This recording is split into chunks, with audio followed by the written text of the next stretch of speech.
Welcome to Thriving Tribesmen. My name is Kuri, your host, and I'm excited to be making this episode. So when it comes to changing a sexless relationship, there's a few things that can stop you from getting the results. One of those things is the fact that you have to consider that how do you take the information that I'm giving you, one, and then the other bit is how are you implementing this information? And when you do implement the information, can you continue implementing the information without getting external input?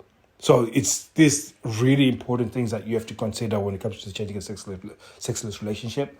And as you think about optimizing, how you execute the information, you now have to consider other parts of your life that can influence your results.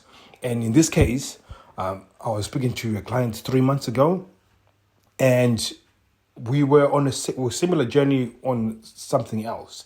So our similar journey was the fact that we both had high blood pressure, and we've been working hard to reduce the high blood pressure. So in this case, I'm not on medication, but I'm working hard in terms of training really well, eating really well, and really trying to increase my muscle mass. And that way I can continue dropping weight and then getting a good control of my blood pressure.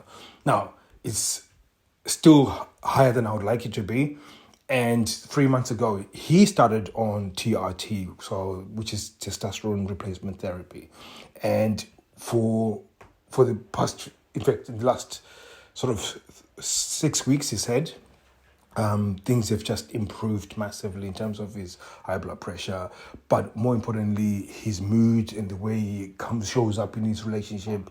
And he said it's the biggest factor in terms of him starting on TRT is not just the sex drive, it's not the muscle composition, the body composition.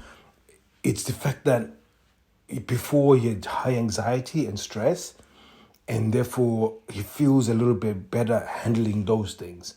And I found that quite fascinating, that it didn't really dawn on to me until he said that some of you guys, you do have all the information in terms of what you need to do to change a sexless relationship. You know what you have to be doing, but there's other parts of how you show up that make it harder for it to work. So for example, if you don't have control of anxiety and stress, when you show up to your partner, you're going to be unattractive to your partner. And again, sometimes you can pretend to smile, you can pretend to be happy, you can pretend to, it seems like things are good. But if you don't have a way of actually handling stress, you are going to show up in a way that's going to be unattractive. And again, I've always said this to you guys, that she will not reject you specifically, she will reject your approach. So he said all of a sudden, some of that stuff, he started being able to handle it. The way he's been showing up at the gym is a bit different. He feels more confident. He feels really good about himself. And the fact that he's goes, again, from the way he's saying it, he's saying that the fact that he feels so good about himself, it has changed things. Now, he's not opposed to me sharing this, but he's had steady progress within our program in terms of he's been able to change quite a lot of things. But he said all of a sudden she is desperate to have sex with him all the time. She just wants to have sex with him all the time. And we've figured out this fact that it's how he's been approaching things. So while there's this mild anxiety and stress that's going underneath, some of us, we probably suffer with this, but because we suffered so long with it, you don't recognize it's affecting how you behave and how you show up.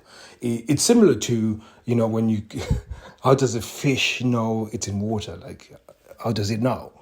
So if you're long-term sufferer of stress and anxiety, how do you know that it's actually making you behave in certain ways that are unattractive to your partner? And by eliminating these behaviors, it helps you to show up differently to your partner. So I thought this was quite fascinating, and I'm not I'm not saying this episode, so everybody, all of you guys go on to TRT.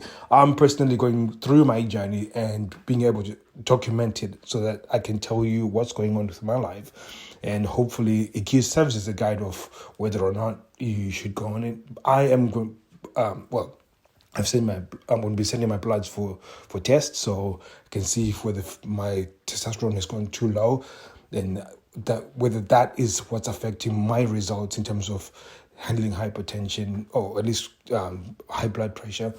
So and so I can prevent hypertension. So those are the things that I'm considering, but at the same time, I really feel like I do have a good handle on stress and anxiety. I do feel it is like everybody else, but I just got a better handle of that. Our sex life is pretty good.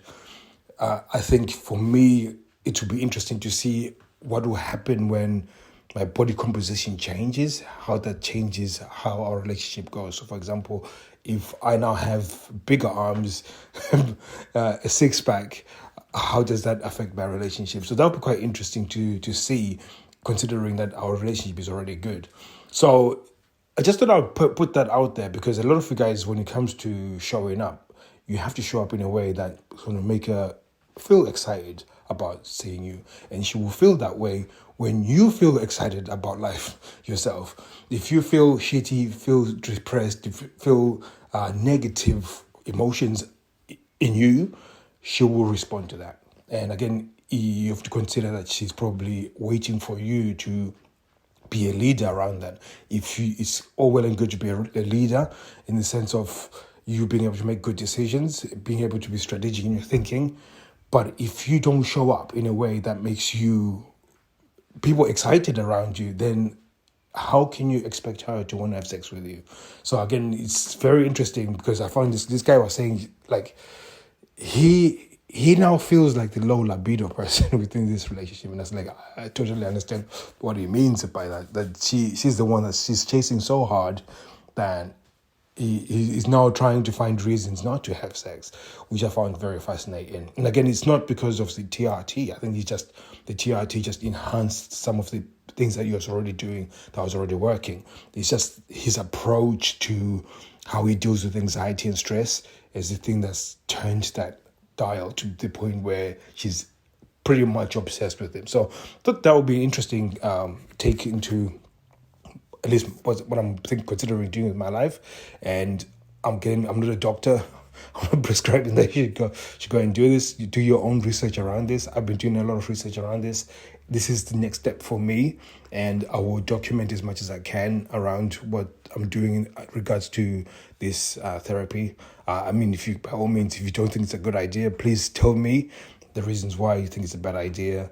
You can go to my Instagram, Thriving_Tribesmen, and you can just tell me whether it's a bad idea, or tell me about your experience with TRT, and we can see how we can maximize those results in terms of changing your sexless relationship.